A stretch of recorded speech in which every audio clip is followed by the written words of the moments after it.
साथीहरू सबैलाई नमस्कार है। म चाहिँ अलि दिनको यो घर बसाइमा मैले घरमा के गरेँ भन्ने कुराहरूलाई चाहिँ मैले तपाईँलाई देखाउन खोजिरहेको छु। विशेष गरी यतिखेर यो बर्खाको सिजन छ, सबैतिर निकै नै हरियाली छ। यो मेरो घर हो, मेरो गाउँ हो र यो मेरो घर आसपासमा मकैहरू निकै ड्याममा देख्न सक्नुहुन्छ। अम्लिसो अलैँचीहरूले यो सिजनमा निकै हरियाली छाएको अवस्था छ। यसरी रुद्राक्षको बोटहरू, फलफुलको बोटहरू, नास्पातीको बोटहरू, यसरी घाँसको बोटहरू तपाईँले यहाँ देखिरहन सक्नुभएको छ। र यो चाहिँ मेरो खेत, म खेतमा गइरहेको छु। खेतमा काम गर्न निकै गाह्रो हुन थालिसकेपछि यो पछिल्लो समय अलैँचीको निकै राम्रो भाउ आउन थालिसकेपछि अलैँची पनि निकै राम्रो फल्छ क्या। जसले गर्दाखेरि हामीले चाहिँ अलैँची लगाइदिनलाई सोच बनाएर हामीले खेतमा लगभग 30-35 रोपनी जति क्षेत्रफलमा चाहिँ हामीले अलैँची लगाइदिएका छौँ। र धान पनि अब भात पनि खानु पऱ्यो नि त होइन। आफ्नै बारीको आफ्नै खेतको चामल, आफ्नै खेतमा फलेको धानको चामल चाहिँ निकै मिठो हुन्छ, अर्ग्यानिक हुन्छ भन्ने उद्देश्यले हामीले खेत पनि अलिकति रोप्छौँ। प्रत्येक धानको बिउहरू देखिरहनु भएको छ। र यो खेतीको काम गर्न चाहिँ निकै गाह्रो हुन्छ है। हाम्रो चाहिँ यो पाहाडको ठाउँ, अलिकति यो आधुनिक ट्र्याक्टर हाम्रो ठाउँमा अलिकति चलाउन आइसकेको छैन, निकै अग्लो काल्ला हुन्छ। त्यो भएर पनि हामी गोरुको माध्यमबाट नै हामी खेत जोत्ने गर्छौँ। यहाँ निकै साथीहरू धेरैजना हुनुहुन्छ, म आफू पनि जोत्दैछु। 11 हल गोरुले यहाँनिर जोतिरहेको छौँ। यो चाहिँ ठुलो खेत, थापाको ठुलो खेत भनेर चिनिन्छ। अनि यस्तै छ। र केही ठाउँहरूमा चाहिँ जस मैले एउटा बारीमा चाहिँ यो सुन्तला र कागतीहरू पनि लगाएको छु। सुन्तलाको बोट पनि निकै राम्रो छ भने यो चाहिँ कागतीको बोट पनि निकै राम्रो छ। 3 वर्ष जति भयो, निकै राम्रो बिरुवाहरू आइरहेको छ। यो बिरुवाहरू निकै राम्रो छ। लगभग 500 बिरुवा हामीले लगाएको छौँ। सबै बिरुवाहरू एकदमै आशालाग्दो छ, निकै राम्रो छ। यहाँनिर तपाईँले भिडियो पनि देख्दै हुनुहुन्छ।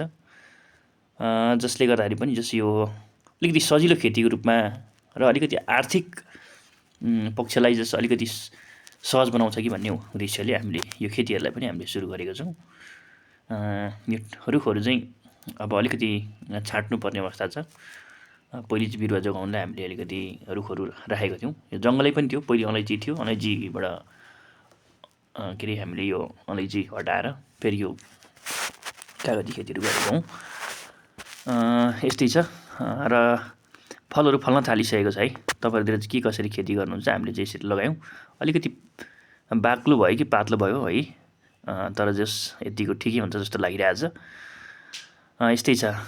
गाउँघरमा अलिकति अब नेपाल एउटा कृषि प्रधान देश, जसले गर्दा पनि अलिकति कृषिमा केही गर्नुपर्छ, हामीसँग जे छ त्यो चिजहरूलाई चाहिँ सदुपयोग गर्नुपर्छ भन्ने उद्देश्यका साथ हामीले यी कामहरू गर्दैछौँ। र यो खानबारी नगरपालिका वार्ड नम्बर 6 मा रहेको ठाउँ हो। हामीले विशेष गरी यो काम गर्नलाई चाहिँ म चाहिँ त्यति काम गर्न भ्याउँदिनँ। मेरो भाइले एकदमै मेहनत गर्छ, धेरै नै स्याहार चाकर गर्छ, जसले गर्दा पनि यो मेहनतको फल पनि हो। र अलैँची हाम्रोतिर यस्तो हुन्छ है, अलैँची पनि निकै राम्रो हुन्छ। सँगसँगै जस के भन्छ नि, फेरि मेरो घरमा चाहिँ जस मौरीको मह पनि पाउँछ। मौरी पालन पनि गरेको छ भाइले। निकै मौरीको घरहरू छन् र निकै यो अर्ग्यानिक मह है। यो चाहिँ अघि मैले तपाईँलाई देखाएँ हरियाली। र यो मेरो घर छेउमा रहेको यो थालडाँडा पार्क छेउमा रहेको यो थालडाँडा सामुदायिक वन हो। थालडाँडा सामुदायिक वनमा चाहिँ यो अविरल वर्षा सँगसँगै यो हावाहुरी आएको कारणबाट चाहिँ जस यो सल्लाहको रुखहरू यस्तो नमजा गरी दुःख लाग्दो गरी जस रुखहरू लडेको छ। यो सल्लाहले यो ठाउँलाई निकै राम्रो सो दिएको थियो, यो ठाउँलाई चिनाउने नै गरेको थियो। अनि यो सल्लाहको रुखहरू लडेर चाहिँ जताततै रुखहरू लडेर बाटो अवरोध भएको अवस्था छ। अलैँचीको बोट पनि बोक्दैछु है मैले, अलैँचीको बिरुवा अलैँची लाउनलाई, किनकि अलैँची निकै राम्रो फल्छ। र केही ठाउँमा चाहिँ मैले खेती पनि गर्ने गरेको छु। अब खेतीहरू आफू मैले अघि नै भने नि, अब धान फलाउनु पऱ्यो। त्यो हिसाबले गर्दा पनि जस के हुन्छ नि, अब यता पनि अलैँची लाउने सोचै छ, तर अब क्रमिक रूपमा बिस्तारै लाने कुरा छ। अलैँची चाहिँ निकै राम्रो फल्छ है हाम्रो ठाउँमा। तर पनि फेरि धान खेतीलाई अझै पनि हामीले छोडेको छैनौँ।